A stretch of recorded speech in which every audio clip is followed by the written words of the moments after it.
Welcome to the We Talk Health Podcast, the official podcast for West Tennessee Healthcare. Please be advised that this podcast is not intended to replace any medical advice.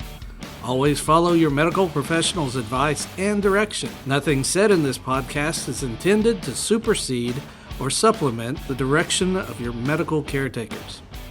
If you have any questions, please reach out to us at wetalkhealthpodcast@gmail.com, and we will do our best to answer any questions you may have. Welcome to another episode of We Talk Health. My name is Kwasigroh, and joining me in the studio today is Ms. Taylor Hollingsworth. She is the sepsis coordinator for West Tennessee Healthcare and is joining me today to talk about sepsis. Taylor, how's it going? Good. How about you? I am good. Thanks for coming in today. Thanks for having me. You're welcome.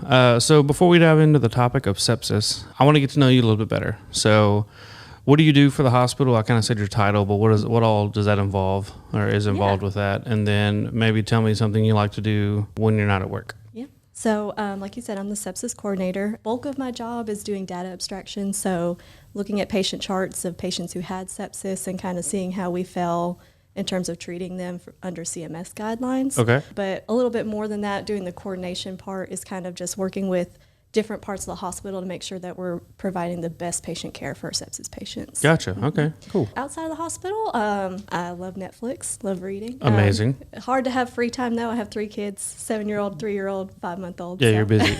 I'm a busy person when I'm not here. So Yeah. Well, cool. Well, I'm glad to get to know you. And like I said, thanks for coming in today. And the topic is about sepsis. So we'll just start off with the big question. What is sepsis? all right, so sepsis is a medical emergency. A lot of people don't think of it that way. Mm-hmm. A lot of people don't know really what it is. But Hi, first that and is foremost, me. I don't know what that is. First and foremost, it's a medical emergency. So it's in the same kind of class as a heart attack, a stroke. Oh, okay. Yeah, so it's pretty serious. So what it is basically when you have an initial infection, could be something simple as UTI, pneumonia. Basically, your body responds to that in the worst way possible. It just starts, instead of fighting the infection, your body fights itself. So basically, It can lead to organ damage, tissue damage, and ultimately, if it's not treated, you could die from it. So Wow. I didn't realize that. Yeah. So what are some symptoms of sepsis? So sometimes you may not have symptoms besides the infection itself. So, if you've got pneumonia, you may have cough, shortness of breath. But most times people who have sepsis have worsening symptoms. There's an acronym called TIME that Sepsis Alliance uses. Okay. And that's kind of refers to temperature. So you have a fever, infection. So you have some other type of infection. Mental decline. So people may start acting a little weird. If you notice it's a loved one, they may start getting confused or not acting like themselves. And then just extremely ill. A lot of people come in with sepsis and they say they feel like they're going to die. So, Wow. Yeah. It's kind of like a silent killer. It is. If that's It an is. okay way of describing that. So Yeah, I mean, a lot of people, they come in and it's just progressed to a point they can't ignore it anymore. yeah, for sure. And we, especially in the South, like to ignore our bodies. Absolutely. So how is sepsis prevented or treated? So because it all starts with an initial infection, the best way to prevent it is to prevent the infection in the first place. So if you're getting your routine vaccinations like your flu, pneumonia shots, COVID shots, things like that, that's recommended by your doctor. That's the best way to prevent, getting sepsis. But, even in the best of cases, we're all going to get sick at some point. Yeah, you sure. know? So if you get prescribed antibiotics, taking them exactly how you're supposed to. I know we all love to stop taking antibiotics when we feel better. Yep. You don't want to do that. You want to make sure you take the full course so you get rid of that infection. And also just basic things like washing your hands, staying away from people who have some kind of contagious illness, things like that, also going to help. Now, if you have sepsis, the way that you need to get treated is first go to your healthcare provider as soon as you think that something's going on. They're going to treat you with antibiotics, fluids. It kind of depends on the type of sepsis, but they're going to treat it like in a medical emergency that it is and get you in there quick. Okay. If you feel sick, for example, I had an ear infection a month ago. Right. First one I've had in, I don't know, probably Years. 20 years. I forgot how terrible they are. Yeah. But could sepsis come from something like that? And if so, maybe not, I don't know. If so, does it feel different than just an ear infection? Do I feel it maybe in other parts of my body?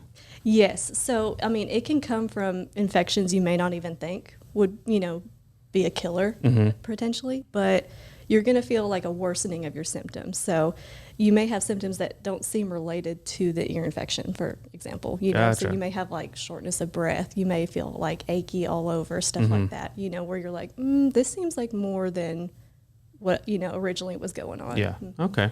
So who's at risk for getting sepsis? I mean, potentially anybody could get it. That's the important thing to remember. You know, a lot of people who hear sepsis think, you know, oh, people over a certain age, you know, but really it's anyone. There are people who are more at risk. So, you know, babies, you know, that's just, they get infections anyway. Yeah, sure. You know, people over 60, and then people who, you know, are more prone to infection anyway. So if you have cancer, HIV, AIDS, you're immunocompromised in some way, you're going to be more prone to getting sepsis. Gotcha. Okay. If you have a heart attack Yes. and or a stroke, I know specifically a heart attack, you are a heart patient for the rest of your life. Right. If you get sepsis once, are you a septic patient for the rest of your life? Or? Yes. Okay. So sepsis patients, so if you get sepsis once in your life, you're actually very highly likely to get sepsis again. And okay. a lot of people who have sepsis get readmitted within just a couple months of their initial hospitalization. That's no good. So that's the thing, is that people who have sepsis, it's a lifelong struggle, Yeah. really. Gotcha. Does sepsis occur often? Definitely. So in the U.S., every 20 seconds, someone is hospitalized for sepsis. Oh, So, wow. I mean, just across the U.S. So, you know, as we've been talking, lots of people have been hospitalized for sepsis. 1.4 million Americans survive sepsis each year, but over 350,000 people die. So that's a lot of people dying from sepsis, Yeah. and a lot of people getting sepsis and living with it. So To be honest, I didn't even know. I had never even heard the term sepsis Right. until I started working in Right. the hospital. So I didn't even know it was a thing. Are there long-term effects of sepsis? yes, definitely. So depending on where it affects your body, you know, there are different things that could happen. A lot of times people get amputations Okay. because there's organ and tissue involvement. So if you're losing circulation in a certain area, you may lose fingers, toes, a whole limb. And then there's other things that you might not necessarily think of, like decreased, you know, mental ability, concentration. A lot of people have PTSD. I mean, because it's so serious, and from being in the ICU and the Yeah. hospitalizations. Makes sense. And then there's something called post-sepsis syndrome. So that kind of includes like fatigue, shortness of breath, repeat infections, kind of like we talked about. Your organ function is kind of lowered, difficulty sleeping, depression, and it's all just kind of related from that initial sepsis diagnosis. So you kind of struggle with that, you know, after that. Right. Gotcha. So say I was a person who was septic at one point in my life. I'm currently not, but you said I'm essentially going to be a patient for long term. Right. Are there resources that I could look up or use to kind of help me battle it? Right. So your healthcare team obviously is going to help you out. You may have, you know, physical therapy, things like that to kind of regain function. There's also resources like Sepsis Alliance is an organization that they do fund a lot of research and things like that. They're, you know, huge proponents of Sepsis Awareness Month, which is September. They have a resource called Sepsis Alliance Connect. That's like an online community for people with sepsis, their family members, caregivers, things like that, to kind of connect, share resources, you know, and just kind of talk about their experience. Yeah. So what can the community do to help with the sepsis crisis and awareness? So the biggest thing, like you said, spread awareness. I mean, most people don't even know what sepsis is. So, Yeah. you know, just kind of educating yourself, learning what it is. September 13th is World Sepsis Day. So that's kind of where we're trying to, you know, spread the word, like this podcast and stuff like For that. sure. So, you know, if you listen to this podcast, just talk to your friends, family, loved ones about what sepsis is.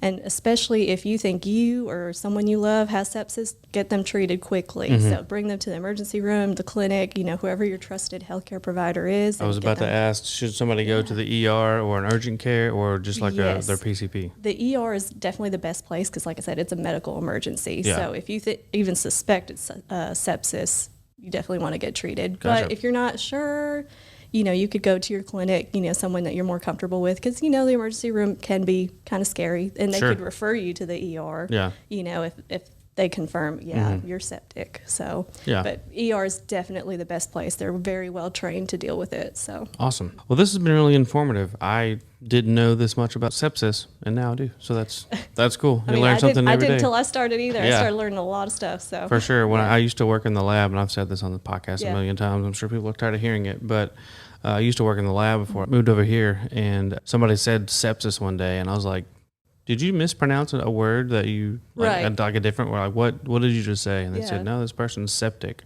That's what they said was septic. It sounds like an old-timey term that's like not a thing. Right. You know, you think like, oh, that's just kind of, you know, and Yeah. then when you learn about it, you're like, oh, no, that's really serious. Yeah, when I first heard the word, I was like, my parents have a septic tank. Like, is that what Right. they're trying to say? Right. And then I learned, and I was Yeah. like, oh, this sounds terrible. Yeah, it sounds awful. Yeah, for sure. So, well, cool. Well, thanks so much for coming in today. I really enjoyed getting to meet you, getting to talk about this. And listeners, hopefully you don't ever have to deal with this, but if you do, don't hesitate. You need to seek emergency care. Call one of our ERs. Call the ER closest to you, and make sure you get looked at and checked out. Taylor, thanks so much. This is really great to meet you, and thanks for coming in to talk about it. Thanks for having me. Absolutely. And this has been another episode of We Talk Health.